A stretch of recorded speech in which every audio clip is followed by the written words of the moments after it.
Chers bien-aimés dans le Seigneur, salut, shalom à tous. Comment est-ce que vous allez?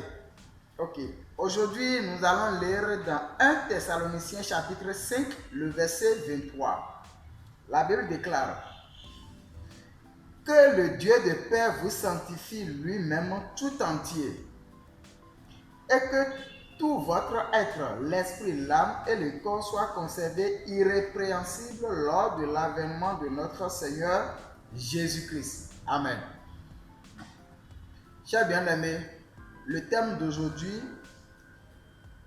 est « Laisse Dieu faire ». C'est le thème d'aujourd'hui. « Laisse Dieu faire ».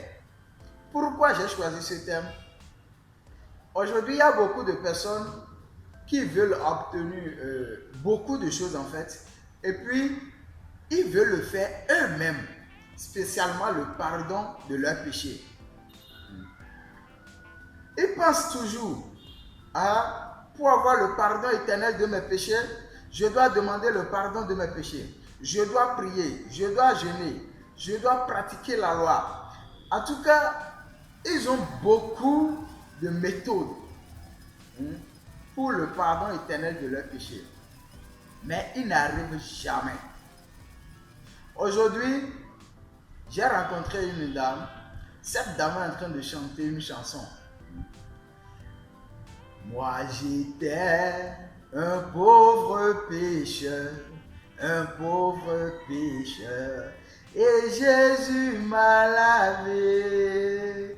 Moi j'étais un pauvre pécheur,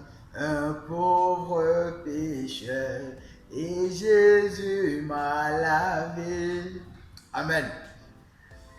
Quand cette dame est en train de chanter cette chanson, franchement, mon cœur est rempli de joie. Vous savez pourquoi?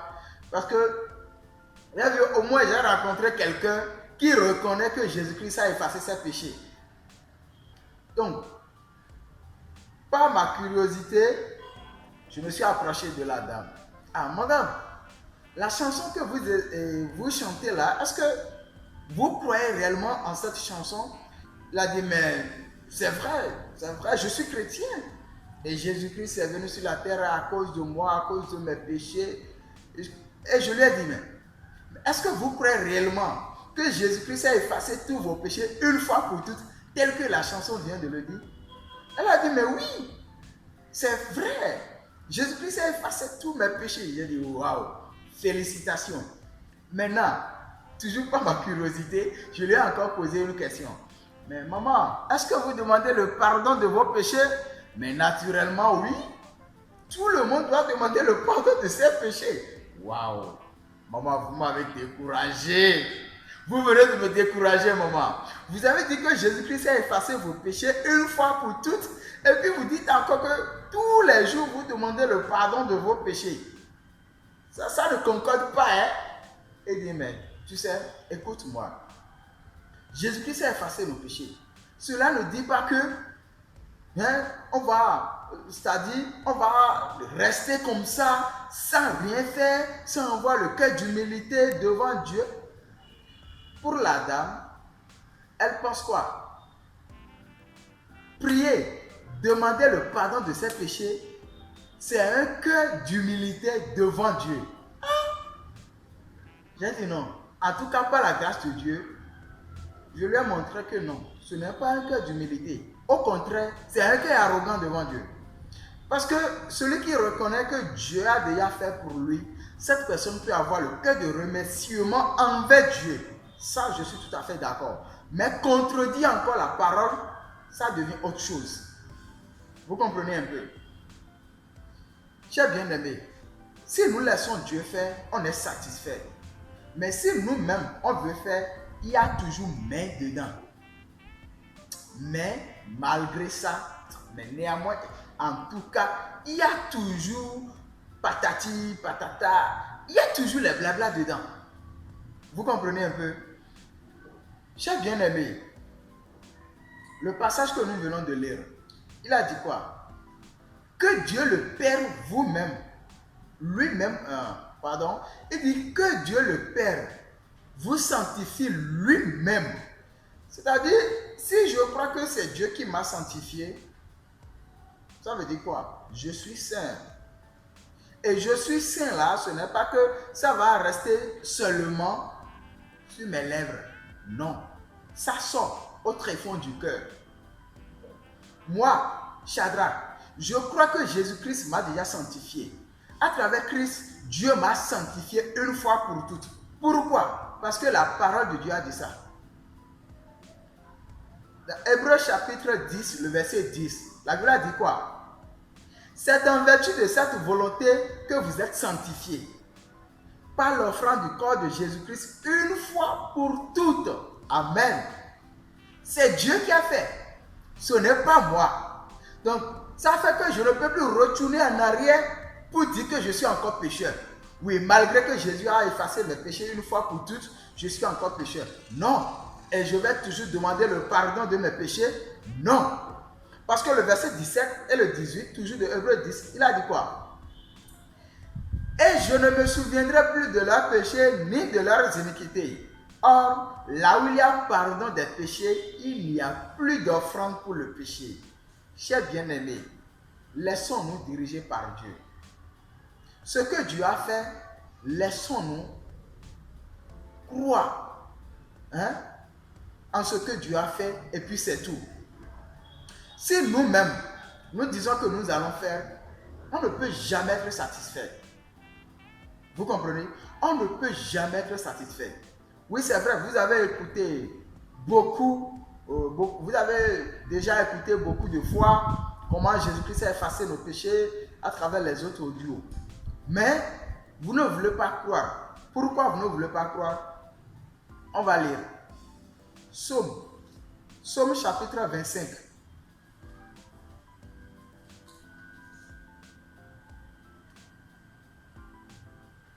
Psaume chapitre 25, le verset 8 et 9. Il dit, l'Éternel est bon et droit. C'est pourquoi il montre aux pécheurs la voie.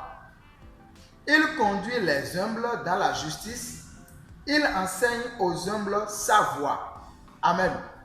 Le verset 8 a dit quoi? Que l'Éternel est bon et droit. C'est pourquoi il montre aux pécheurs la voie. Dieu montre sa voie à qui? Aux pécheurs. Mais quel genre de pécheurs? Le verset 9 dit, il conduit les humbles dans la justice. Il enseigne aux humbles sa voie. Dieu conduit qui à la justice? Aux humbles. C'est-à-dire, si tu es pécheur et si tu as le cœur d'humilité, tu peux avoir la justice de Dieu. Avoir le cœur d'humilité, ça veut dire quoi? Je dois savoir que moi-même, je ne peux rien faire. J'ai besoin de la grâce de Dieu. Moi, je suis pécheur à 100%. Je suis esclave du péché. Mon sort, c'est l'enfer. Je suis sous la malédiction.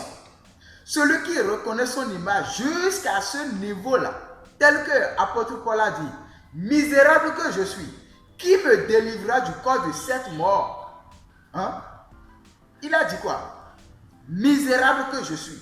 Est-ce que vous savez, vous, là où vous êtes, est-ce que vous croyez que vous êtes misérable? Non. Vous voyez toujours comme celui qui est fort, celui qui est capable de faire quelque chose. Et cela a créé un cœur d'arrogance en vous. Et malgré que vous écoutez la parole de Dieu, la justice de Dieu, vous ne voulez jamais accepter cela. Pourquoi? Parce que vous croyez que vous-même, vous pouvez le faire. Apôtre Paul a dit quoi? Je suis misérable. Qui me délivrera du corps de cette mort? Ça veut dire, après avoir découvert son image qui est misérable, il a compris que lui-même ne peut pas faire, mais il a besoin d'un sauveur. Il dit, qui me délivrera? Ça veut dire que lui-même ne peut pas faire, mais il est en train de chercher maintenant quelqu'un. Et dans le verset 25 en même temps de Romains chapitre 7, il a dit quoi? Grâce soit rendue à Dieu. Grâce soit rendue à Dieu par l'Esprit de notre Seigneur Jésus-Christ. Jésus-Christ a fait cela pour lui. Dieu l'a aidé. Finalement, il a compris que ce n'est pas par la loi, mais c'est par la grâce de Dieu. Chers bien-aimés, jusqu'à aujourd'hui, vous n'êtes pas encore satisfait parce que vous êtes arrogant. vous ne voulez pas accepter ce que Dieu a fait. La Bible dit toujours, je vais encore relire le verset 9. Il dit, il conduit les humbles dans la justice. Il enseigne aux humbles sa voie. C'est-à-dire, si réellement vous êtes humble, vous devez avoir la justice de Dieu. Et vous devez être sur la voie de Dieu. Jusqu'à présent, vous vous voyez comme pécheur parce que vous êtes arrogant. Et vous ne voulez pas accepter la parole de Dieu. Donc vous croyez que c'est vous-même qui pouvez faire ça. Vous ne pouvez jamais faire vous-même. C'est impossible pour vous, chers bien-aimés. Abandonnez-vous. Croyez à la parole de Dieu et vous pouvez bénéficier de tout ce que Dieu a fait. Donc laissez Dieu faire. Vous-même, vous ne pouvez jamais le faire. Dans Marc chapitre 2, le verset 10, Jésus a dit quoi? Or, afin que vous sachiez que le Fils de l'homme a le pouvoir de pardonner le péché de l'homme. Ça veut dire que le pouvoir de pardonner le péché, c'est chez qui? C'est chez Jésus. Donc, croyez en ce Jésus. Il est mort sur la croix. Il a dit, tout est accompli. Croyez en cette parole. Tout est accompli. C'est Jésus-Christ qui a accompli cela pour vous. Ce n'est pas vous. Donc, laissez Dieu accomplir sa justice en vous. Vous-même, vous ne pouvez jamais le faire. Chers bien-aimés, croyez en Dieu et ne croyez pas en votre propre pensée. Je vous remercie. À la prochaine.